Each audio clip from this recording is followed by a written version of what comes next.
حاليا احنا في مشروع سكيك التلال في مجمع التلال التجاري، وتحديدا في عالية تاتش إليت. راح نعرف الحين من أستاذ طارق أكثر بخصوص هذا المشروع. يا ريت تقول لنا عن مشروعك. أول شيء حياكم الله في محلنا، وكل عام وأنتم بخير ورمضان كريم، وإن شاء الله رب علينا وعلى أمة محمد يعود إن شاء الله بالصحة والعافية. مشروعي أنا بصراحة مشروع بسيط. نحن طبعا شركة عالية تاتش للعطور، شركة صار لها حوالي 10 سنوات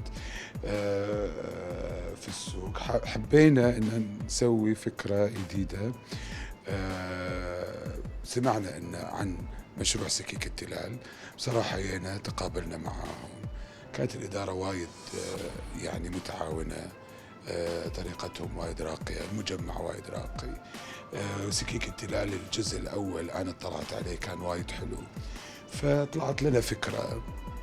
نحن مجموعة أنا أسميهم النخبة، عبارة عن مصممات كويتيات، كل شيء موجود هنا في المحل ميد ان كويت، إن كانت الدراعات، العطور، البكسات، الديزاينات، كل شيء مصمم ومصنع بالكويت. فمني جت الفكرة مالتنا إن نحن نسوي، حتى كان نحن سمينا المحل عالية تاتش إليت، كنا المفروض نسميه ميد ان كويت، لكن علشان موضوع الأوراق من الأوراق أسهل فسمينا عالية تاتش إليت حتى يكون تحت مدرج تحت شركة عالية تاتش للعطور. يعطيكم العافية. أنا لاحظت الحين أن في عندكم العطور بكورنر حاطينه، وأيضا أكثر من إتيليه موجود عندكم في المحل، فيا ريت لو تقول لي متى كانت بدايتكم في هذا المشروع؟ بدايتنا في المشروع كانت بصراحة من يعني من حوالي، هو الفكرة ابتدت من حوالي 6-7 أشهر نفس ما قلت حق حضرتك. ابتدينا بالمشروع من 3-4 أشهر، ابتدينا نسوي الديكورات.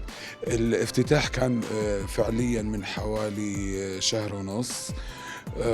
والحمد لله، يعني رغم ان نحن لسه للحين ما سوينا دعايه ولا سوينا اشياء، للحين نحن قاعد نضبط. عارفه انت في موضوع هذا في التفاصيل الدقيقه هذه تاخذ احيانا وقت اكثر من التجهيز للمحل نفسه، بس الحمد لله ان يعني الامور قاعد تمشي شوي شوي شوي، الناس قاعد تتعرف على المكان، قاعد ليش اقول لك انا النخبه، نحن اعلاناتنا فقط بس على الانستغرام على السوشيال ميديا قاعد تخلي الناس وتشوف المحل، والحمد لله الامور يعني طيبه الحمد لله. إن شاء الله. بخصوص مجمع التلال، شنو كان السبب اللي خلاكم تفتحون هذا المشروع في مجمع التلال تحديدا؟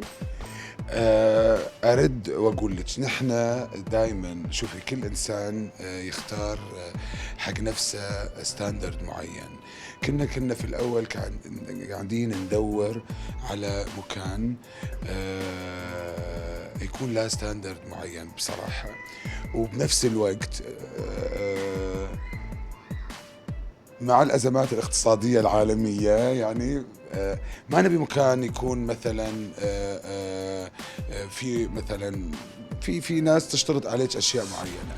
اللي حبينا في سكيك التلال خاصة إن كانت الإدارة وايد متعاونة، كانت الإدارة وايد متساهلة، ما طلبت منا شيء، كانوا أعطونا كل التسهيلات صراحة اللي نحن نبيها.